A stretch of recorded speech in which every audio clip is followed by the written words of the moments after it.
முதல்வர் ஸ்டாலின் அவர்களை நம்பி நடுத்தெருவிற்கு வந்த வரிசையில் தற்பொழுது செந்தில் பாலாஜியும் அந்த இடத்தை பிடித்து விட்டார். கடந்த ஆண்டு ஜூன் மாதம் 14ஆம் தேதி அமலாக்கத்துறை அதிகாரிகளால் கைது செய்யப்பட்ட செந்தில் பாலாஜி அவர்கள் ஒரு வாரத்தில் உங்களை வெளியே எடுத்துவிடுவோம் என்று நம்பிக்கையுடன் சிறைக்கு அனுப்பி வைத்தார்கள்.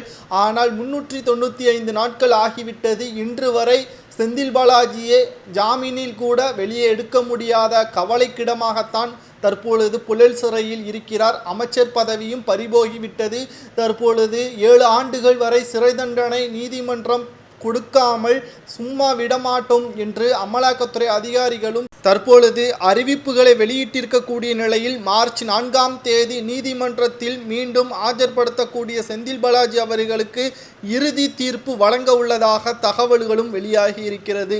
இந்த இறுதி தீர்ப்பானது செந்தில் பாலாஜி அவர்களுக்கு 7 ஆண்டுகள் வரை சிறை தண்டனை வழங்கப்படும் என்றும் எதிர்பார்க்கப்படுகிற நிலையில் எடப்பாடி பழனிசாமி அவர்கள் கூறுவது போல் அதிமுகவில் செந்தில் பாலாஜியின் செயல்பாடுகள் சரியில்லாத காரணத்தினால் அவர் அதிமுகவில் இருந்து நீக்கப்பட்டார். அப்பொழுது துரோகியாக இருந்த விரோதியாக இருந்த செந்தில் பாலாஜி திமுகவிற்கு சேர்ந்தவுடன் நல்லவராக மாறிவிட்டாரா என்ற ஒரு கேள்வியையும் தற்பொழுது முன்வைத்திருக்கிறார். போக்குவரத்துறை அமைச்சராக அதிமுகவில் செந்தில் பாலாஜி இருக்கும் பொழுது கோயமுத்தூரில் மேடை போட்டு செந்தில் பாலாஜியை போல் அயோக்கியனை நான் பார்த்ததே கிடையாது என்றும் அப்போது எதிர்க்கட்சி தலைவராக இருந்த எடப்பாடி பழனிசாமி அவர்கள் தெரிவித்திருந்தார்.